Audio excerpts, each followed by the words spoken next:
Is that it? That's it. A 425, please. All right. Let's see. Kenny, keep your mask on. Sorry, we don't take cash. Okay. 1 second. Is that me? Sorry, we don't take card either. I'm sorry? What am I supposed to use? Can you step to the side so you can figure this out? Can I speak to your manager? No! Excuse me. Do you guys take checks? We don't need it. I have the money. We don't need it. Okay, what the hell is that? When was that implemented? I don't have that. Sorry. But we're cashless now. I had to implement the new system just to stay in business. It's okay, Mom. We don't need it. Let's just go.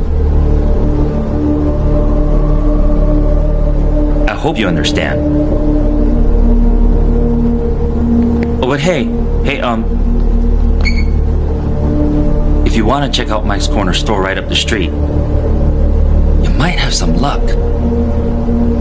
Thank you.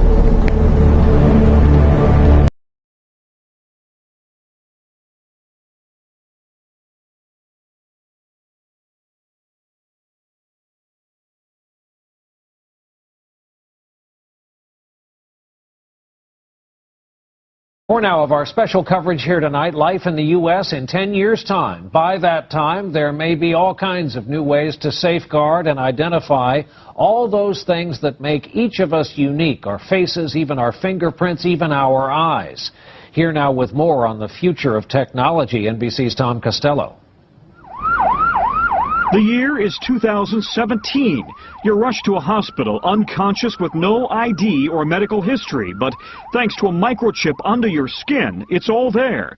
Science fiction 20 years ago, but a biometric reality today. The technology is based on answering one simple question. Am I who I say I am? Already, fingerprints and iris scans verify passenger identities at airports. Within 10 years, that technology may be even more widespread. And look for more complex facial recognition programs that scan a crowd of thousands looking for a single terrorist. Today's facial recognition software starts with the eyes. Then it maps out the contours of the face and compares that against a database of millions, a database that's growing by the day. What's next? At the University of Bath in England, researchers predict big changes for consumers. I think it is possible to free us completely of our wallets and keys using biometric technology, if that's what people want in 10 years' time. In fact, it's already here. The latest home security locks use fingerprints to control deadbolts. And at the Jewel Osco grocery store in Chicago, some customers pay using their fingerprints. No paper or plastic. You don't really need anything other than your hand, and you already got that with you. So will future department stores scan our irises, like in the movie Minority Report, then offer products catered to who we are? Hello, Mr. Yakamoto. Welcome back to the Gap. Experts say that technology is here now. The challenge is to safeguard our privacy in a brave new world. Tom Costello, NBC News, Alexandria, Virginia.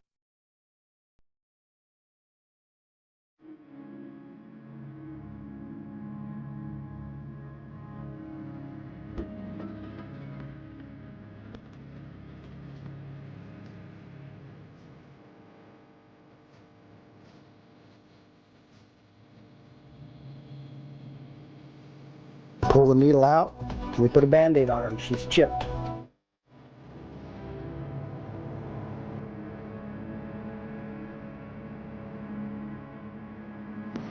And just around the next high-tech corner, an electronic chip like this that can be implanted under your kid's skin.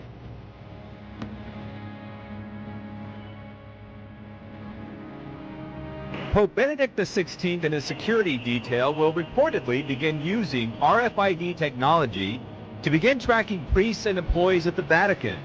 The move to use the tracking technology comes after the Pope's butler stole sensitive documents from his apartment last year and gave them to the news media. Meanwhile, the Vatican will begin tracking its employees next month.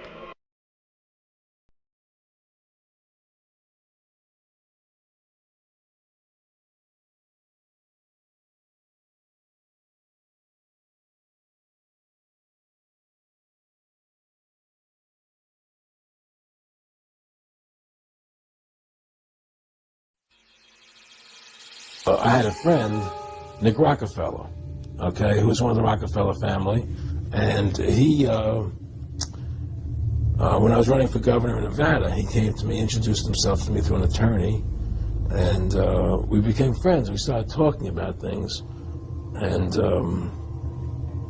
I learned an awful lot from Mr. Rockefeller. And one of the things that we used to talk about was the ultimate plan of the banking industry, what they wanted to accomplish.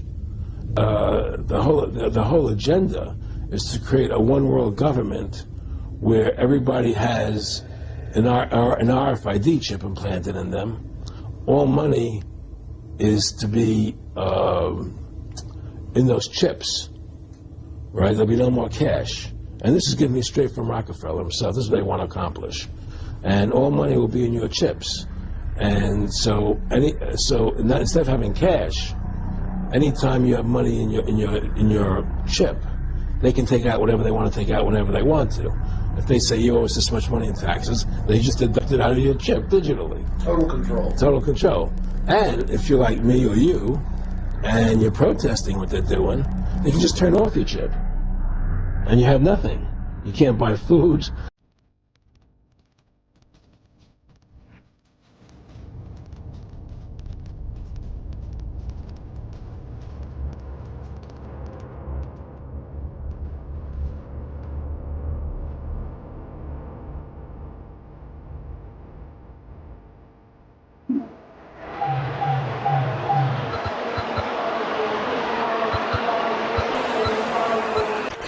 In the 1960s, Professor Jose Delgado took a normally hostile bull and implanted electrodes into its brain. Electrodes that could be activated by a radio transmitter. His objective was to see if stimulation of the bull's midbrain could short-circuit the rage signals, stopping the bull before it reached the matador. After the bull had recovered from the implantation and in mid-charge, the button was pressed. The bull's aggression ceased instantly.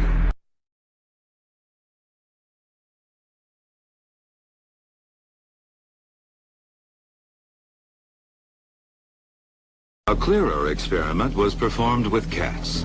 In this classic example, the hypothalamus, the rhythm maker, was implanted with electrodes. Could it be responsible not just for rhythms, but also for rage? The switch is turned.